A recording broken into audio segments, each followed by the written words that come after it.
What's good, everybody? Welcome to another exciting episode of Full Circle. I'm your host, as always, Harmon Jr. Please feel free to find me at Harmon Jr. on all your favorite social media websites. All right, everybody, another exciting episode for you this week, as in every week. And because it's always exciting. Someone asked me, why do you say another exciting episode? Because they're always exciting. And there's always new people. Like this week. So, I'm excited. He's one of my OG gaming friends. I'm talking about like circa 2010, if not even before. We're talking a long time, people. So shame on me for not having him on the show earlier. But he's always running. There's a pun intended because he's like a marathon runner. Zach, you were like, you inspire me. Like, I will never reach that level in my life. God has not put that on my heart and my soul. But you are an inspiration to us all. He games. He runs marathons. He's got great opinions. Everyone, please welcome, Zachary Pligge to the show. How are you doing today, sir? Fantastic today. Thank you so much for having me on the show this week. Oh, man, no problem. And Zach, real quick, for the people at home, just in case they don't know, who are you and what do you do? Well, I am Zachary Pligge. You will notice that I have a stutter, so just don't be alarmed at that. I just like to tell people up front so they understand that sometimes I stumble, and it's all good. I am a man of many things. As Odell has mentioned, I have been around the Game Informer family since around 2010. I started as a friend of The Office, and it just kind of turned into like a community thing, and I moderate so much of their stuff. I'm a runner. I run ultra marathons. Ooh. Those are those stupid the 50 milers, 100 milers, and in 2 weeks I'm actually attempting a 200 miler. Don't ask. I'm stupid. It's a whole thing. Yes. I got a literal cramp in my abdomen as you said that. Yes. And outside of that, I am in the tech industry. I'm a network engineer. Networks are my thing. So that is mainly everything I do. See, Zach, I know you're a little bit better than maybe some of these listeners, and I only know you started with that stutter thing to be like, all right, I need to, bring myself down to the realm of the mortals. I need to make them think I am like them. This is my plight to show them I know adversity and struggles in life. Now let me list why I'm so good at life. You know what? That's a great perspective to have. Honestly, like, I've never actually thought about that, but it fits. Yeah, my grandma once told me, God can't give it to you all. He has to humble us all in one way. That was when I was growing up. She would tell me that, like, whenever anyone would get cocky and show us, like, God has to humble us all, no matter who we are. Yeah. And clearly, you got all the goods. So I know. So thank you for trying to be one of us. I appreciate it. As I go eat some, Taco Bell after this, not get ready to run 200 miles, and not, wake up to be, a network engineer. Oh, but thank you, sir. You're awesome. Definitely. And that's why this week we're going to be talking about also crazy, stupid things like running 200 miles, like Fortnite without building. If you haven't heard, people, yes, the new season of Fortnite is a battle royale that you can't build, but does that make... We'll get into that. But before that, we're going to be talking Witcher 4. We don't know if that's what the game's called, but we've dubbed it that. And, CD Projekt Red, it's a fun little story about how everyone went from hating them to loving them in a span of a few months. But before all that, we're going to be talking original consoles and people. Yes, I understand. This is a topic I brought up before. I say I want more original consoles. I want colors. I want them to be crazy. I want to go back to the era where N64s came in atomic purple and 7 other rainbow fantastic colors. And they say be careful what you wish for, Zach. But I never expected to get a Sonic console, a Sonic customized console from Xbox of all people, which probably has the fewest Sonic games on it. I don't know if that's true. It just feels like a true statement. Yeah. That is combined with I can only call the furriest controllers in the history of mankind. And Zach, I feel like this is a step in the right and wrong direction at the same time. Like, yes, creative, cool, be wild, but maybe is it too wild, Zach? Is it? It seems like they decided to bring back the shag carpeting. So, like, here's a Tesla, but we're going to line this all with shag carpeting. That's how I feel with these controllers right now, because they just look wild to me. I mean, they do. Do you think they're even practical? Like, could you actually play a game with it? I would say yes, but like, all right. How long are people usually playing a game? Because I'm trying to think about how my hands get sweaty at times, and that doesn't make for a good combination. Yeah, I mean, at least an hour. And I mean, I'm not gonna lie, I try to keep my controllers clean, but there's sometimes they're a little greasy, and I'm like, yeah, I should probably wash my hands because I ate like 15 minutes ago, but I'm not. But this, I feel like it's just a recipe for disasters. One, you can't give it to a child. First and foremost, like, a child cannot have this. Mm-hmm. And two, once you get it dirty, is that game over? How do you clean shag carpet on a controller? Yeah, is it a cover, or is it like...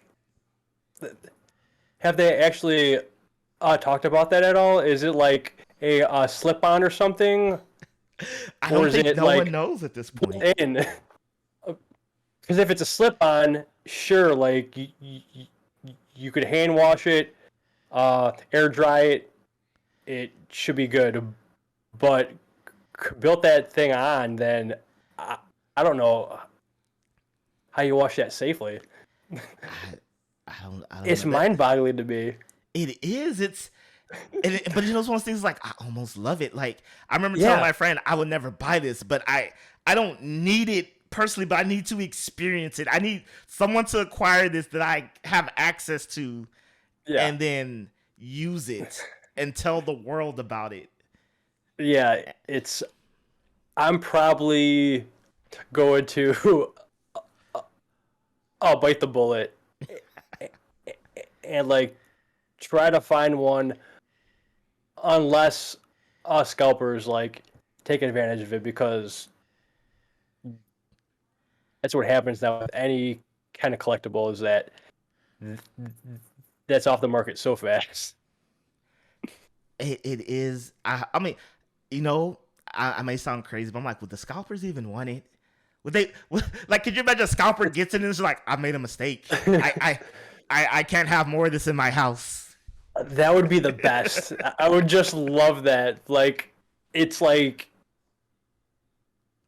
how many people are huge enough Sonic fans who would want this? Like, I can name maybe 2 people at the top of my head. That's about it. Yeah, because what's the crossover here? Clearly not Sonic fans who have the games, because, I mean, again, I highly doubt you would be on the Xbox like that if you were that big of a Sonic fan. And, it's not even a tie into a game. It's a tie into a movie, which I hope is good, because, I mean, the first Sonic was way better than I expected, and now the hype around the second one is insane.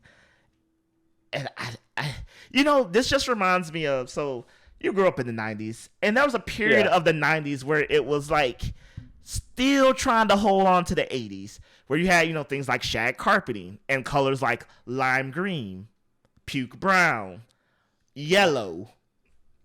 Not even a special, just yellow, people. It was a strange time. And you had this combined with things like waterbed. Waterbeds leaked regularly. They were not good beds. I'm pretty sure they were horrible for your back. I'm not a doctor or a chiropractor. They were terrible. I just assumed they were bad for your back. Lava lamps. Oh, lava lamps were big. Might have to give it to lava lamps. I would say that, like, something about that, just like sitting in the background of a room. It looks good. Yeah, practical too. Yeah, I mean, as long as it doesn't crack, I'm pretty sure it's probably bad for the environment. But as long as yeah, it's good. I don't. What is in lava lamps? What is the lava in lava lamp? I don't remember. It's some kind of chemical mixture. It's gooey goodness. But yeah, as you said, it's probably toxic. Yeah, probably. It'd probably kill us all if left unchecked. It's probably, there is somewhere in this country or like on the planet where like all the unbought lava lamps and warehouses had to be dumped somewhere. And I'm pretty sure like somewhere in the future, they're going to dig it up and be like, this is like, like a Chernobyl type area. Like no one can go within 50 miles of here. But yeah, we had water beds on shag carpeting that leaked on the carpet, which, made mold and, They had carpet in bathrooms back then. I will never understand that decision. That's. I had a family member. They had a downstairs bathroom with their shower, and it was like a green type of carpet. I never understood that. This may be a little TMI for the audience, but I'd rather just go outside at that point. I'm not even joking. It's something about that combination was like, I can't do this. I can't. I'm sorry, guys. Yeah. Oh, Lord. But, Zach, back to the consoles. I'm excited because it's almost like, how wild can we get? I do want practical consoles that I would buy. Mm-hmm. But I wouldn't be upset if they were just like, you know what? Screw it. Like, instead of releasing, like, the PS5 plus NATO 2, like, we'll just keep making crazy consoles. Yeah, like, I would love, like, the, like,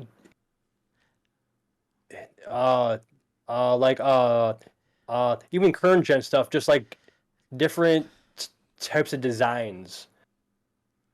Why does everything have to be like the same design? Like, make a limited edition Xbox Series X, and I don't know, like, make it the Halo helmet. something like that. All the workings of an Xbox, but it's the Halo helmet. Oh man, that'd be cool. Yeah. It would be like you pop open this helmet and then you put the game in there and just, you know what? I like where you're going. A Switch that looks like a Super Nintendo. I mean, that's basic, but what a Switch that's like the Master Sword and the Joy-Cons are like the handles that you pull off. Oh God, Nintendo, I just gave you gold. Yeah. Oh my God. Yeah. And it's not like they have to manufacture these like in the hundreds of thousands. It's just limited edition. Here's like 1,000 of them.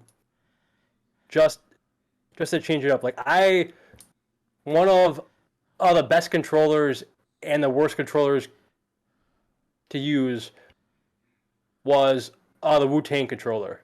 Still have it. Still my favorite controller ever. It was just a great idea.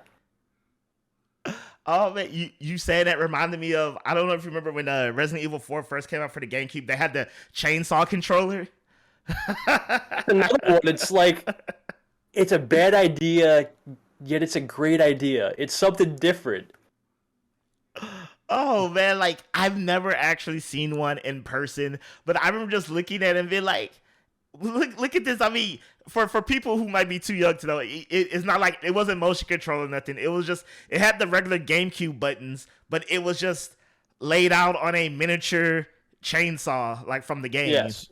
And that's, If you wanted to do that, I don't even know how you got one. I don't know if that was like you had to get like a special edition of the game or it was like a Japan I don't only remember. thing. But I've never seen one. I've never known anyone to have one. I mean, they might have one at Game Informer, maybe I would assume, but man. Yep, I looked a handful of times on like eBay and stuff, but they're like hard to find. Man, you know it's bad when people don't even have it to sell it to you. Yeah. Or not willing to sell it. That's the good stuff. Because it looked good. I mean, it was a great looking design. Yeah. That I'll give it. And I don't think game companies or whoever would make these would lose any money. Because like you said, you make a limited edition, you're not going to sell millions of this thing. I mean, maybe you could. Yeah. But hey, make a reasonable number to where if you want it, you could possibly get it like a couple 100,000. That's probably still too high, but just go wild. Yeah, like I think it'd be smart, since I think the future for consoles, like a lot of these are just like turning into PCs almost, and so how to differentiate yourself is to like change the casing. So like you have an Xbox line of just all these designs. Same with Sony. I think that is a good idea if like all the insides of these consoles are going to be the same within the next 10 or 15 years. I mean, you're right. I mean, the Steam Deck's kind of already proved that they're all, we're closing the gap between console and PC. It closes every year. Because I'm not saying PC has peaked in performance, but for what games are capable of currently, the console, what a PC can do, it can do more, but the game's like, I can't do the things you want me to do. Yeah. It gets like my friend was running Apex the other day, and he had it running in something stupid, like, 2840 resolution. I don't know. And it was just like, bro, the game was never even meant to look. I mean, it looked great, and it was smooth as butter. But it gets to the point where it's like, most games will never be able to run this, period. This game can in this instance, but yes. But yeah, like you said, like if you do that, it almost becomes like the Sonic console has proved that apparently nothing is too wild. I thought there was a limit, but no, that has officially went out the window, because if nothing else, people want it just for how insane it is. Yeah. Yes. And I mean, kind of like a PC, if you think about, PC start getting crazy. I have a friend that has he has like, the liquid cooling tubes that change colors and all that. And he just now added, I don't know if it's a fan. I don't know if it has any functional purpose other than aesthetics, but it's a little picture board thing, and it has like anime characters on it, and like it changes and plays scenes from like famous animes in his computer. And I'm just like, that's cool and nonsensical for some reason. Yeah. Like, and I'm not gonna lie, part of me was like, I want to do that. I probably not, but that's cool. I don't think that thing has any other purpose than being a video wall inside your PC. But yeah. I mean, we're getting to that point. Like, what else can you do but do cool random things? Yeah. Man. Yeah, it's all aesthetics right now. And like, I'm okay with that. I'm okay with that too. I am perfectly okay with that. Maybe we need consoles with video screens, like I don't know, like when you die, your console glows and it's like, you suck. I mean, that'll be too harsh. I'll be sad, but I don't know, something. but moving on. So, in case you haven't heard, people, a new Witcher's coming out. Yay! Let's celebrate. And yes, I am also one of those people that's like, maybe I'll finally play Witcher 3 Wild Hunt, because I haven't. I've started it once, and then I don't know what happened. I don't know. I played for like 10 hours, and the game was like, now the game begins. I hate when games do that, by the way. Do not make me play a game that long to hit me with like, that was the tutorial / prologue because it makes me not want to play the game no more. Yeah. but the new Witcher's coming out, and the story here is, Zach, and we'll get into it because I'm pretty sure you're a Witcher guy, or if not a Witcher guy who wants to be a Witcher guy. That's the only two categories of people. You're a Witcher person or a person who wants to be a Witcher person. That's the only two things. No one just never not wants to play The Witcher. Yeah. But before you get into Zach, what I think the real story here is, CD Projekt Red's been a villain for a long time, and I love Cyberpunk 2077. I will defend it. I think the game is worth playing. Now that the game is fully patched and good, and there's a next-gen version. If you haven't played it, go play that. But all they did was make an announcement that we already kind of knew. It wasn't like, oh, it's coming, here's a trailer. It was like, we're making The Witcher 4. It's gonna run in Unreal Engine 5. I guess that was news. That was bigger news if you ask me. It's gonna run in Unreal Engine. Yep. But it was basically like, it's like Nintendo going, we're making a new Mario. Yeah.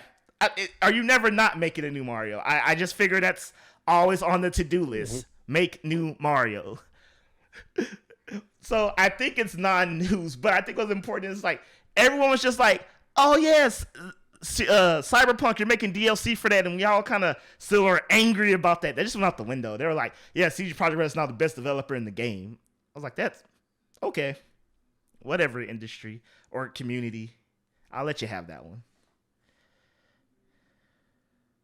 Yeah, like, I considered this, like, similar to when, what is it, Elder Scrolls 6 announced. It's just like, yes, we knew, but that was it. So, like, I kind of assumed there was a Witcher game out there, and, like, yay. But the big news was the engine, which I was very surprised about, because they tend to use their own engines on all their games, and so maybe the Cyberpunk debacle caused them to have to take a step back and figure out a universal solution. I didn't even think about that. Part of me was just like, oh, it's Unreal Engine 5. It probably looks amazing. But you're right. They've always used the in-house engine, and that might have... Wow. Yeah, because, it varied depending on the platform you were on. And so, the PlayStation always seemed like the worst out of the three when it came to issues. But yeah, I just thought, okay, so they, the start of the... I was trying to think. Was there any, big bugs with The Witcher 3 outside of just, the horse stuff and just random,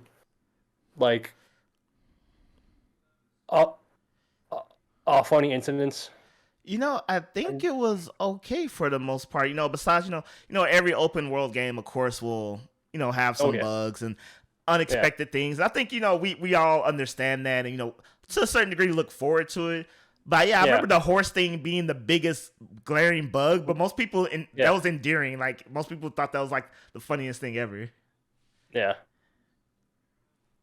Yeah, but then Cyberpunk, just all the platforms had all different issues. And a big part of that was the engine compatibility. Outside of just the timing of the game, because they should have put it off a little bit. it's a great game. Like I also defend that game. Like I think it was a great idea. I had a lot of fun with that game, but it was not polished out of the gate. Man, it really wasn't. I mean, I understand. You know, it's always a balancing act of gaming, right? You know, you don't want your game to be delayed into obscurity while no one cares, but you definitely don't want the Cyberpunk 2077 situation to have happened, because I truly believe. Let's see, the game was finished, good to go, you know, about a month ago. So let's just say they never released, and it would have came out, let's say October-ish or November-ish of last year. I really think it could have won Game of the Year, honestly. As it is right now, I think it would have been an easy Game of the Year contender. The story is great. You know, it's one of the few games. And I truly mean, a lot of games be like, oh, you can have so many different play styles, but it's never really truly that. You get strong enough and you got like a gun you like, but no, this game is like, you can literally play this game like super stealth ninja. You can play like super aggressive gunslinger. You can play it super cool, hacky. I'm in Watch Dogs mode. There's so many, and like there's so many level. Like I replayed the game, and like with my future knowledge or just how to do things, I was like, there's so many paths. There's so many paths to your objective. You can even play this game, kinda, sorta, like on like a pacifist, like not kill path. There's some times you got to kill some things. I don't think you can go 100% not kill. But you can really keep your death count really low in this game if you want to. And I just think that's really cool, because I can't think of many games that truly give you that freedom of play style and so many different ways to tackle things. But this one delivered. Sadly, you know, out the gate, it wasn't what it should have been, but hey.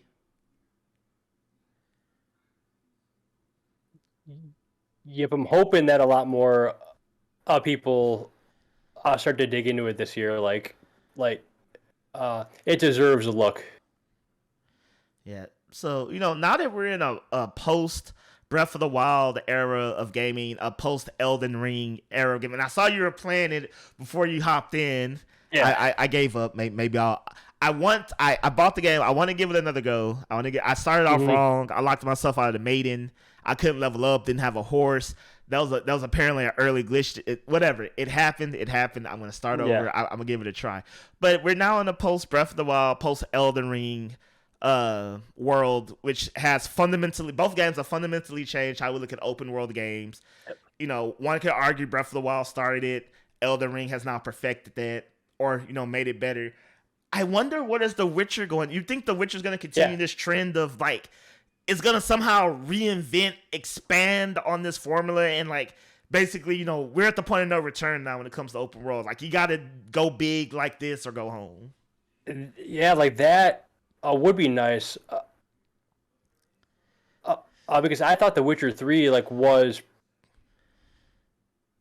pretty open. Like you could spend 30 to 40 hours in the starting area, and like that's a full game on itself. And then there was the rest of the world. So like if they took The Witcher 3 and the storytelling of the DLCs as well, and they took inspiration from Elden Ring and Breath of the Wild, like that would be fantastic. And yet another game that would be like super huge. Like I could see it having so much to do, and personally, like I love those games, but like as you said, like there's a whole bunch of games out there now just attempting to do the same thing. And so like who has 200 to 300 hours to put into these games. It's just like I'm excited and a little scared at the same time because like it's another big game. Oh yeah, most definitely. And I already know, similar to Elden Ring, I'm probably got to play The Witcher because it's gonna be so fundamental to gaming. Like I'm not gonna be able to avoid it.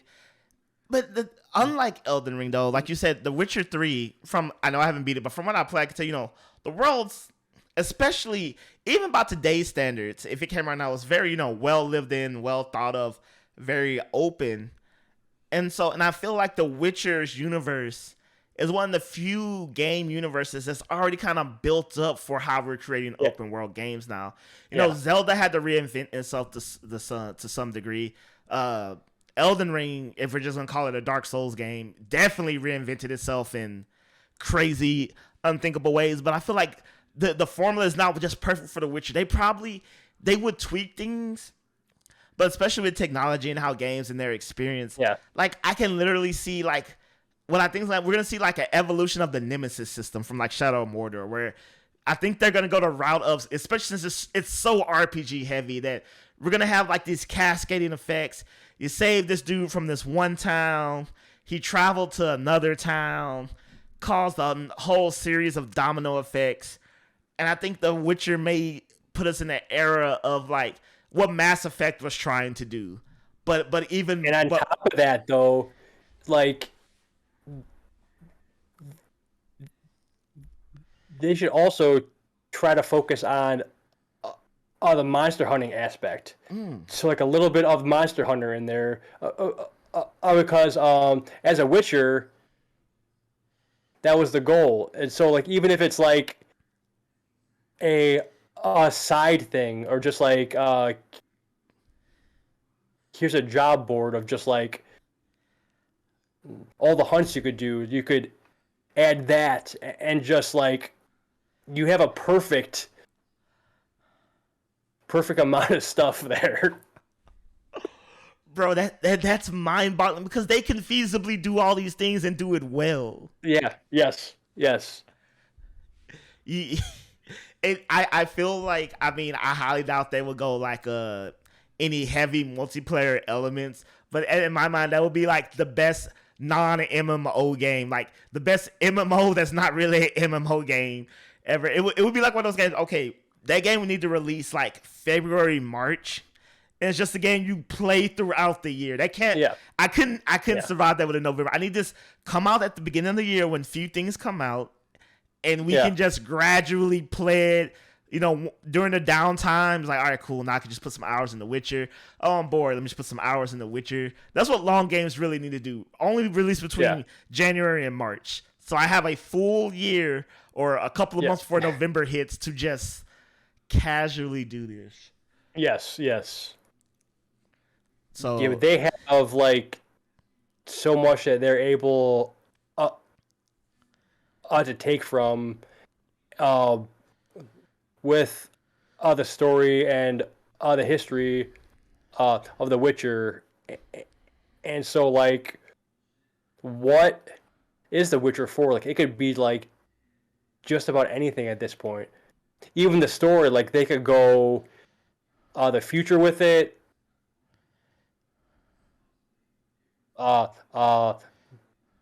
They can bring it all the way up to the past and work their way up in history. Like, I want to hear more because I just need to know what this is supposed to be. Yeah, I'm with you there. And unlike Elder Scrolls 6, I feel like we won't be waiting another decade before that game comes out. Mm-hmm. I've never played Elder Scrolls. I'm as a disclaimer to everyone out there, but I have so much respect for the community because it's kind of like one of those things where like it's a running joke, like haha, we'll never see the Final Fantasy VII remake. Haha, we'll never see I can't think of any other game that recently came out. The Last Guardian. Oh yeah, we'll never see The Last Guardian. But like Elder Scrolls 6 to me is like, bro, I may never see that. and it's become one of those things. Unlike Final Fantasy VII Remake and The Last Guardian, I'm like, I'm not sure if they can even knock it out the park when it does get here. Like, Yeah. how good would that game need to be to justify? I don't know what 2-3 decades of development time. I don't know how long like it's officially been, but Yeah, like when was Skyrim released? Like, sorry, the first release of Skyrim, because it's released like how many times at this point? Like 9. something wild. You know, let's find out. Let's go to our good friend Google. Yeah, because Oblivion, I was in college, so Skyrim was just after that. It says the initial release date was November 11th, 2011. Okay. And it's been 11 years, coming on 11 years this year. Okay. Yeah, coming on 11 years. That, you know, there are certain games that I don't want to love because I can't have my heart break for this long like some people do. For example, I have been waiting for Beyond Good and Evil 2 for so long.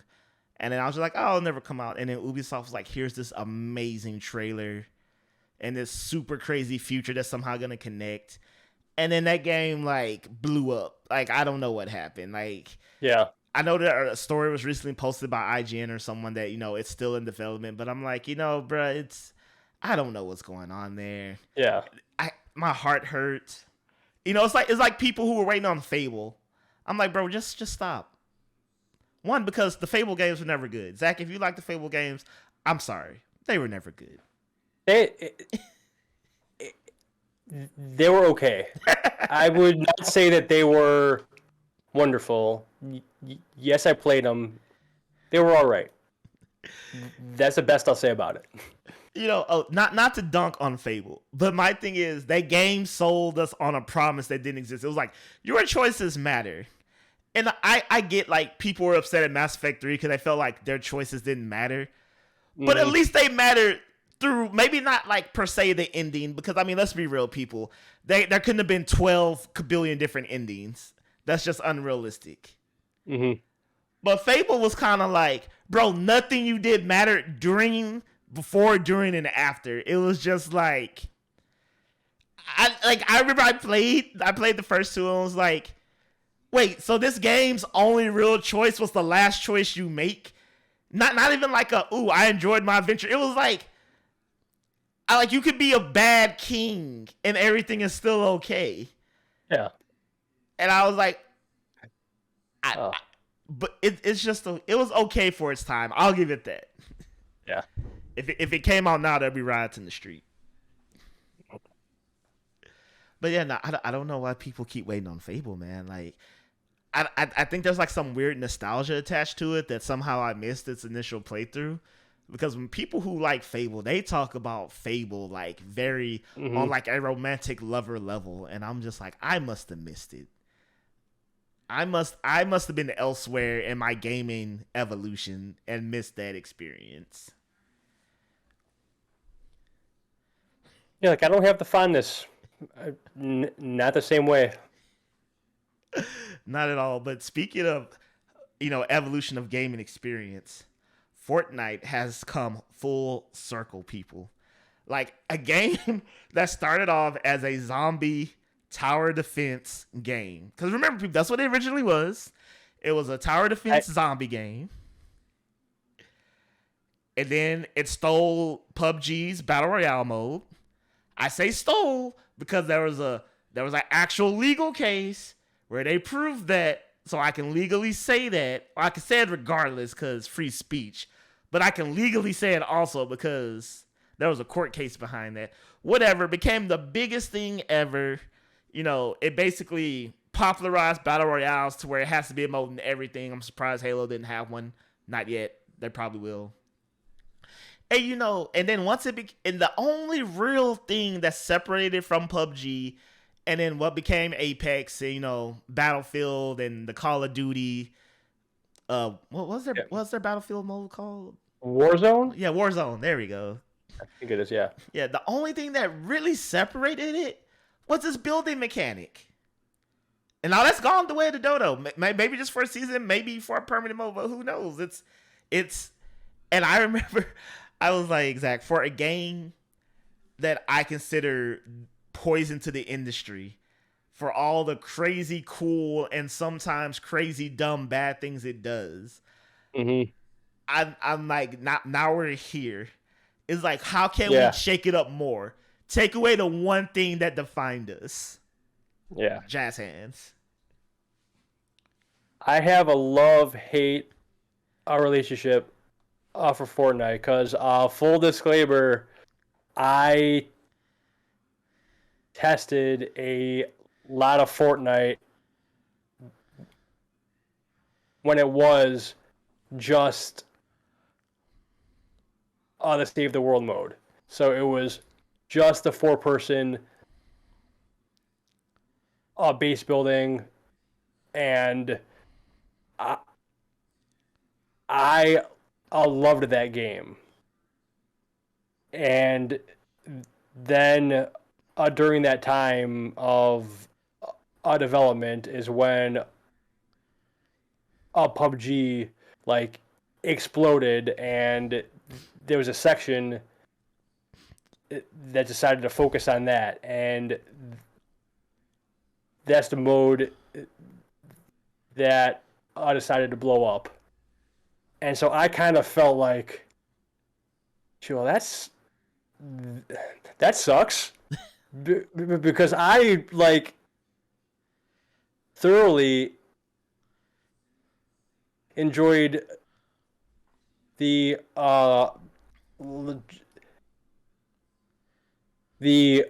concept of Fortnite, but like kudos for them, like just adapting and exploding, because it is like, I would say it's like the game of a generation. Like, it is going to be one of the best known games of all time. It's not the best game of all time, but it'll be like the best known game of all time because it's everywhere. Oh yeah, most definitely. Fortnite has become synonymous with gaming in the same sense Mario has. Yeah, And, that's no shame on Mario, or no trying to bring Nintendo down. That's just what it is. There are people who are much older than us who know nothing about gaming, who their knowledge of gaming is like the Pac-Man. And yes, they say the Pac-Man because I don't know why. Just you have to put the "the" in front of it. And, they'll know Mario, maybe Halo, but they definitely know Fortnite. Mm-hmm. And the thing that blows me away about Fortnite's cultural relevance is, like, if I say Mario to someone who's not familiar with the game at all, like someone just totally removed from it, they'll be like, yeah, the guy that like runs and jumps. And like, if I show them like a modern Mario game, and I don't even mean like Bowser's Fury, I mean something like Galaxy or Mario Sunshine, they'll be like, is that Mario? That's not Mario. That's a different game. That's how unfamiliar with Mario is. If it's not 8-bit, maybe 16-bit, any 3D Mario, that might as well be something else that kind of looks like. But they definitively know what Fortnite is. Like, they don't have to wonder. Like, they can see like the base building shooting. They're like, oh yeah, that's Fortnite. That's how that works.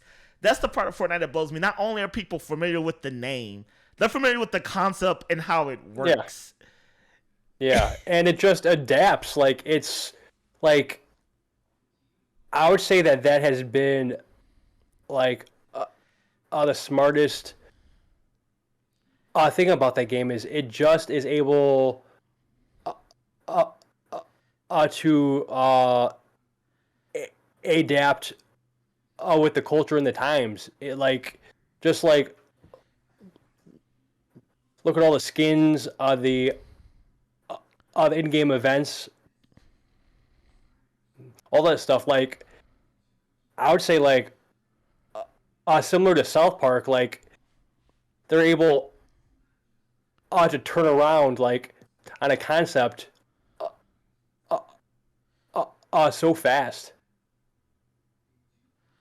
Yeah, and an RP to the original game mode, because I saw it at PAX West, and it was like in the indie section. It didn't have a big booth. It shared like Hmm. just floor space with like 1,000 other things, and it had like a Yeah. pinata set up. And I remember thinking, oh, this looks cool. And I was gonna do an interview, which oh man, I wish I did, but I was like, it's a tower defense game with some cool cell shaded characters. The character looks cool. We got like the heavy, the speedster, the all arounder, and then like the gadget person. Oh, yeah, it looks cool. Zombies at night, but like the fun zombies that aren't too scary to where I gotta close my eyes. And I Yeah. was like, hey, I'm pretty sure it'll be a fun little game. And then literally like a year from then, it was like the biggest thing ever. And I remember I would tell people, I was like, that's the tower defense game, and people were like, what are you talking about? I'm like, no, that's like the actual game, which is ironic because, like you said, they completely abandoned it. They didn't even update it. I remember they got to a point where like there was no like it was basically unplayable because they never updated it or like patched it, and no one ever used it, and just it was like a forgotten corner of the game. Yeah, if it was the same game, or it was the same launcher, and then they split the game in half. Like, here's the save the world mode, and here's the battle royale mode, and then it is battle royale mode now. That's all it was, R.I.P. and it makes me. Yes, I'm sad about it. Like, I will always be salty about that, just because it. I mean, they made the smart move. Like, I will. 100% agree. Like, they made a gamble, and it just all worked out for them. Yeah. So I guess the question is now, ultimately the game will survive. But will this Yes. mode survive? Do you think this is going to be like a huge mistake? It's going to be so jarringly different. It's going to be like, okay, yeah, halfway through the season, next season, base building's back. We're never doing this again. Or is it something they're trying to just get away from and like have it be more streamlined? What do you think the move is here?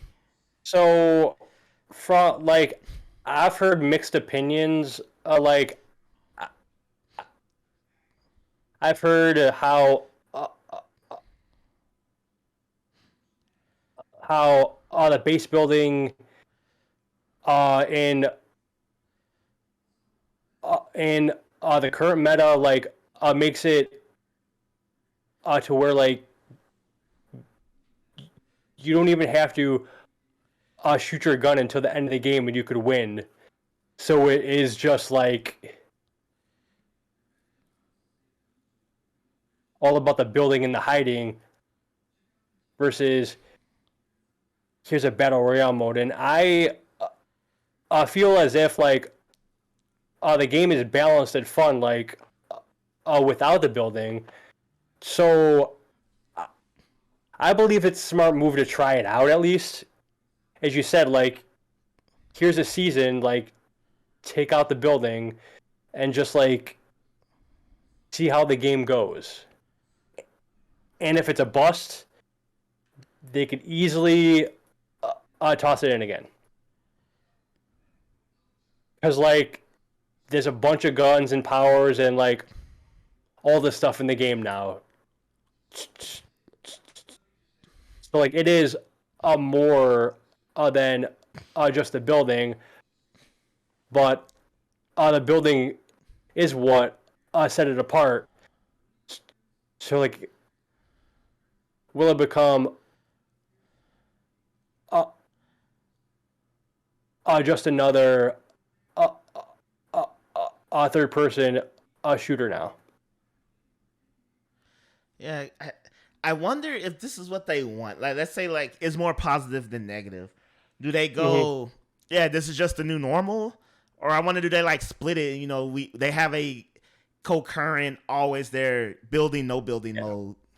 hmm I mean, you have to think about the tournaments and stuff. Also, like, I mean, how is the esports world affected? Because that's a big thing for Fortnite is like all the events around it. Yeah, this is true. Great old, yeah. Yeah, no, I mean, I didn't even think about esports. I wonder if you would have like, would you split tournaments between base building or not base building?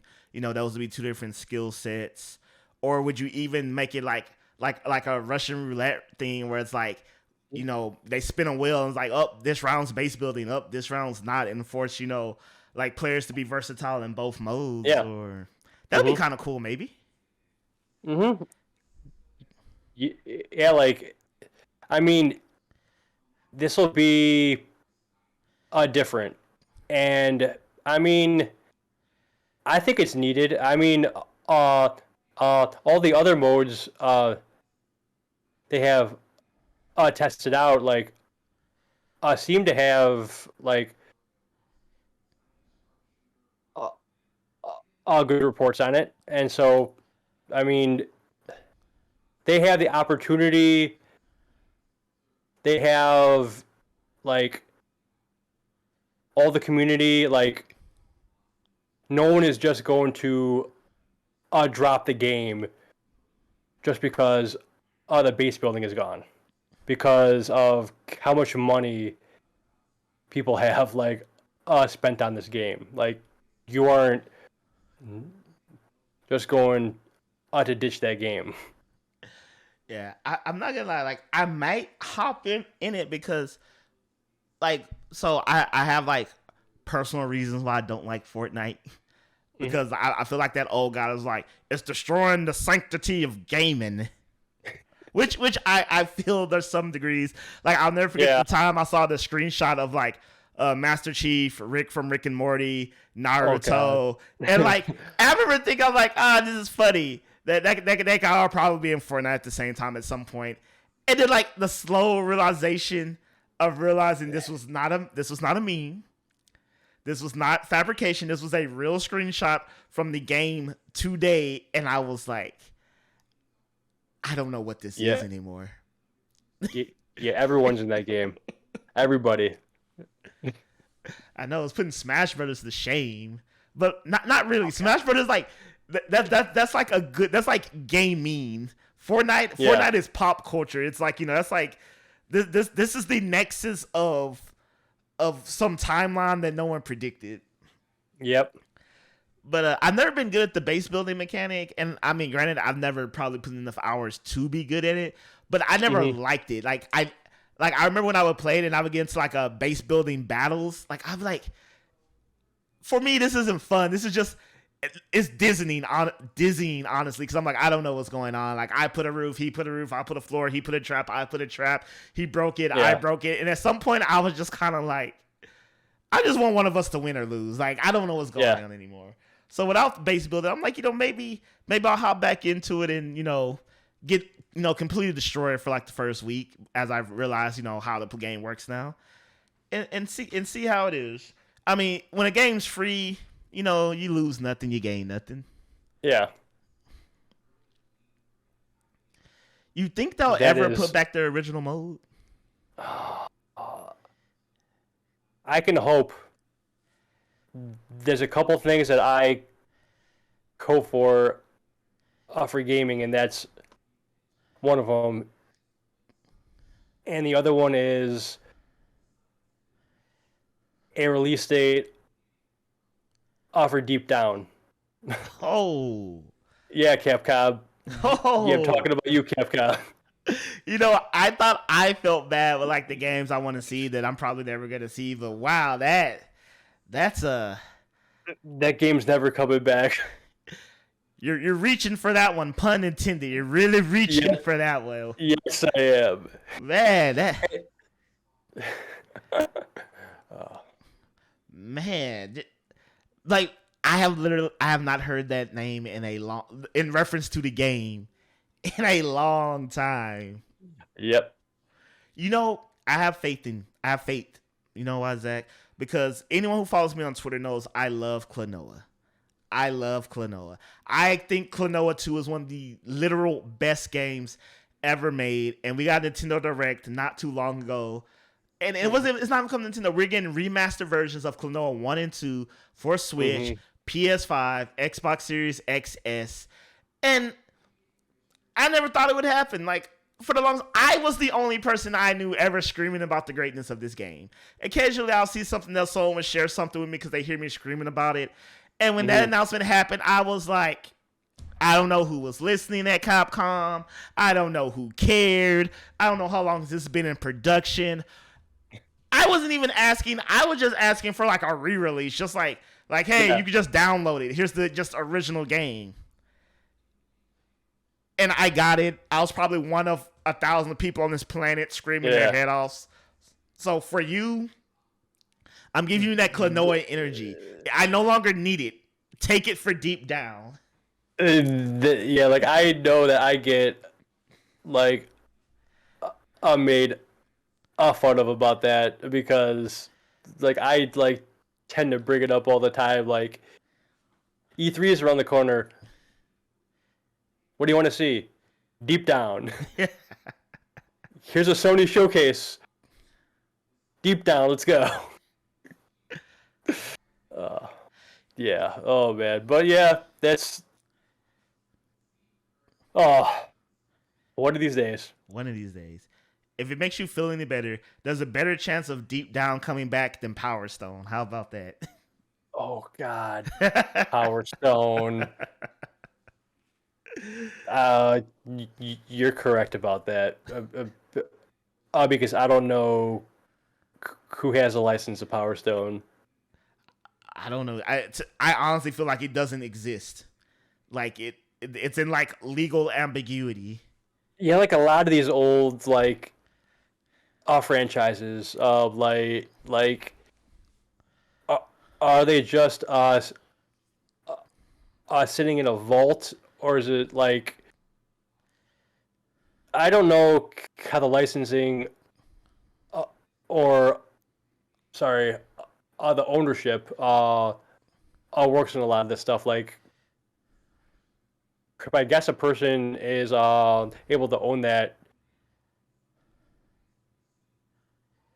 forever, and so like if I think was it a Capcom game, Power Stone? I feel like it was. Don't quote me on that. I'll look it up real quick. Because if it was like like they just kept the license to Power Stone and they're basically just all locking it up, and so like yeah, it was developed by Capcom and published by Capcom and Square Enix Europe. So yeah, it's somewhere between Square Enix and Capcom, I guess. Yeah, they have it like in a vault, just sitting there, just like, all right, you could license it out to someone to make another Power Stone. I'd be okay with that. Yeah, maybe Sega owns some stake in it. Oh yeah. And the reason I say Deep Down has a way better chance than Power Stone because unlike Deep Down, unlike Klonoa, people have been clamoring for Power Stone nonstop. Yeah. Literally nonstop. Rightfully so. Yes, it was a great game on a fantastic console. Yes, all correct things you're saying. I'm a Dreamcast person sitting at my desk right now. Still connected. Yeah. See, that's how you know you're a true gamer. If you want to know someone's a true gamer, people, here's the litmus test. Ask them how they feel about the Sega Dreamcast. If they own one, gamer to the literal day that they die. If they speak positively about it, a true gamer. Mixed feelings, maybe a highbrow gamer. Depends on what their mixed feelings are. But if they truly do not like it, especially if they don't know what it really is, that person's a fake gamer. Get them out of your house. Do not associate with them. Call the cops. Report the law. 713-222-TIPS if you're here in Texas. Do all that. Oh, I love that.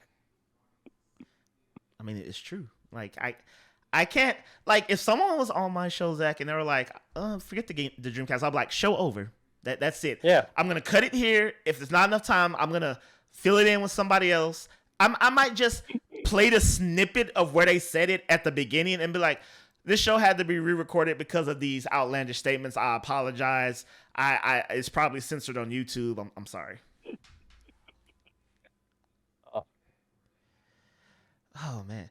It doesn't make any sense because fighting games are uber popular now. Like I wouldn't say they were never not popular, but you got Dragon Ball Z Fighters, Guilty Gears come back. They had a new Blaze Blue game. King of Fighters came back. And you had the re-release of Persona 4 Ultimax. That just came out. It's a good time to like fighting games, and and also Chrono Cross Remastered just got announced. Fighting games, Dreamcast exclusives. This is the time. Bring all this stuff back. Yeah. Oh God, I would like a sequel to Blue Stinger. Bring it back. Oh man, you're one of those guys. See, I'm not gonna lie. The only RPG I truly played back in the day was Pokemon. I was that guy who was like, "Ugh, JRPGs. Ugh, no, get it away from me. Ugh, all that reading. No." I wasn't cultured yet. I wish Pokemon, I was. Though. Oof.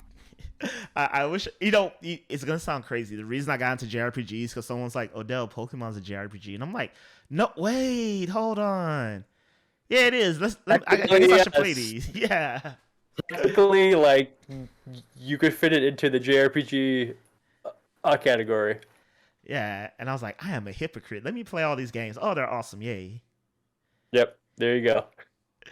Oh yeah, man. But I'm glad JRPGs are coming back. The Nintendo Direct, the classic Japanese only game with the not time traveling story, but the different era story. Live a Live. Yeah, live a live. I'm excited about that. That game holds a special place in my heart because my dad bought that game not knowing it was a Japanese game. Oh. And so we used to play games together. So we turned that thing on, and realized, oh, crap. Yeah, we spent 6 months going through that game till it was beat, like, not knowing the language, but just, like, trying to play that game together. And so, like, I am super excited to play that again. Damn. That's what's up. That's a feel-good story I needed today. Yeah, so, like, that's a funky game, and I'm very happy that it has a wider audience now, because it's a really cool vibe. That's what's up. Well, Zach, I want to thank you so much again for joining me this week. It was a great time, especially our little JRPG coming together moment there at the end of the episode. Gotta love it. But where can the people keep up with you, see what you're doing, talk more about JRPGs, get some great running tips, and just, keep up with your daily life? You can find me on Twitter. It's at Pligge the Fallen. I'm on Instagram at Pligge, and I will hop on Game Informer stuff. You will see me as a mod in all the streams and stuff, and I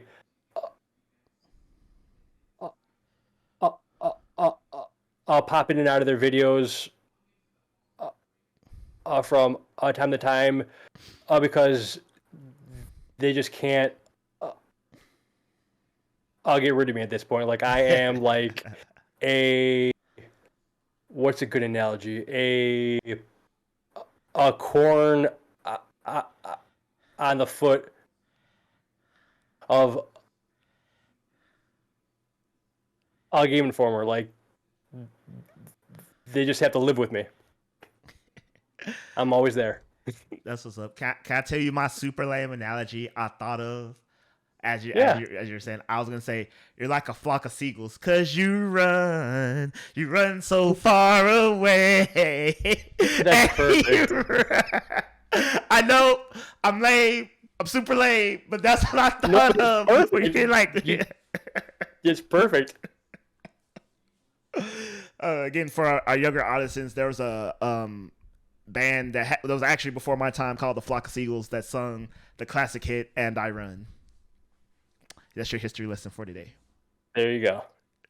But as always, people, I'm Odo Harmon Jr. You can find me at Odo Harmon Jr. on any of your social media platforms. And you can find the show FC Podcast 23 on Twitter, Instagram, and of course, as Full Circle Podcast, anywhere podcasts are found. As always, everyone have a great week. Be blessed. Until next time. Bye.